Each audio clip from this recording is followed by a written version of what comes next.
Parshas Bahar, verses 5 through 8, and including 8.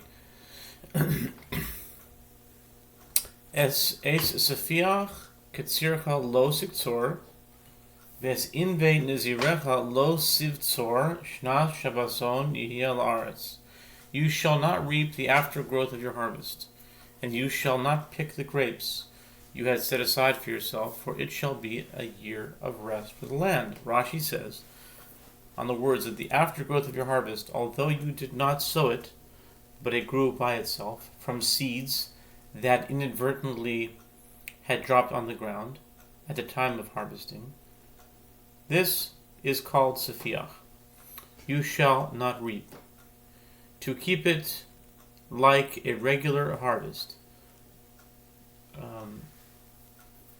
but it must be rendered ownerless and available for everyone to take at will.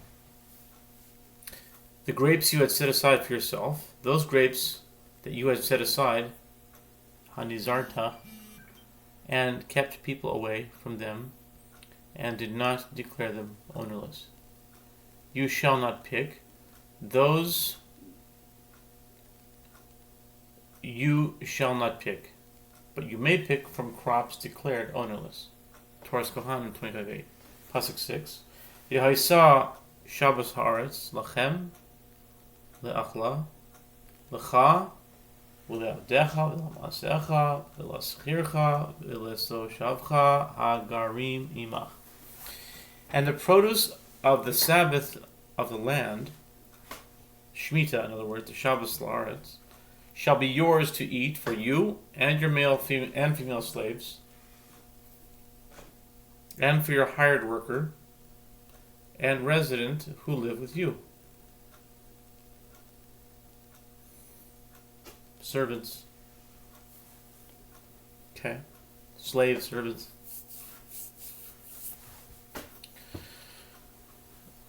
And the produce of the Sabbath of the land shall be yours to eat. Although Rashi says, although I have prohibited the produce of the Shemitah to you, I did not prohibit you to eat it or derive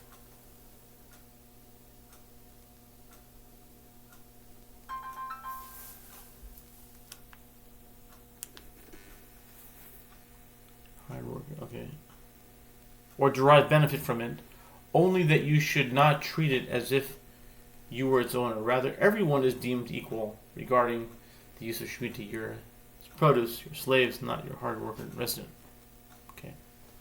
And the produce of the land is yours to eat. Shabbos Aretz, you may eat from what you treated as ownerless, Shavuos, but from that produce which is stored away, you shall not eat.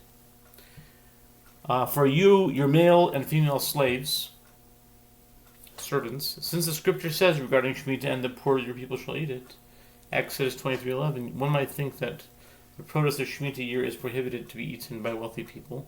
Scripture therefore says here, for you and your male and female servants. We see that the wealthy owners and the male and female servants or slaves are included here to permit them also to eat of the Shemitah year produce. For your hired worker and resident who live with you, even non-Jews. A hired worker is hired for the day, resident is hired for the year. Okay? Pasuk 7, V'levehemtecha l'chaya asher ba'artzecha tihiyeh kol tivuasa lechol. And all of its produce may be eaten also by your domestic animals and by the beasts that are in your land.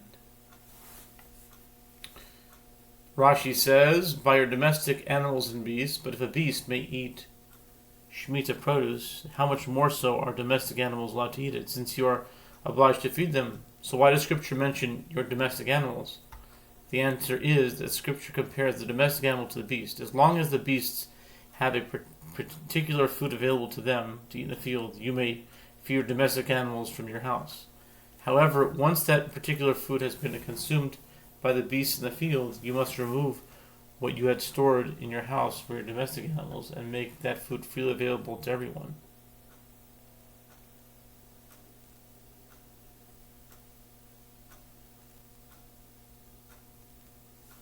Okay, Pasuk 8. V'safarta lecha sheva shavasot shanim.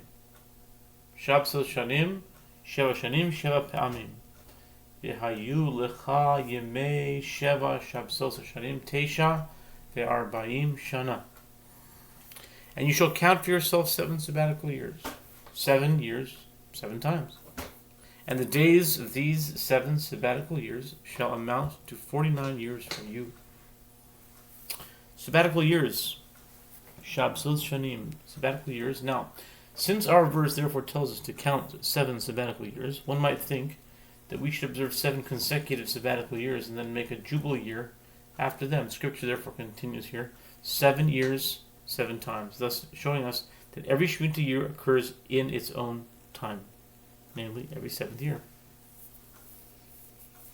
And the day, Rashi, and the days of these 7 sabbatical years will amount to 49 years, but is it not already clear that 7 years, 7 times equals 49? However, this comes to tell us that even though you have not observed the Shemitah years throughout that period, nevertheless make a jubilee at the end of 49 years.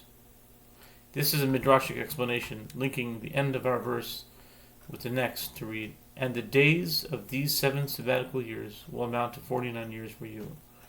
And then you shall proclaim with shofar blasts. The simple meaning of our verse is, however, that the calculation of the years of the Shemitah cycles will amount to the number 49.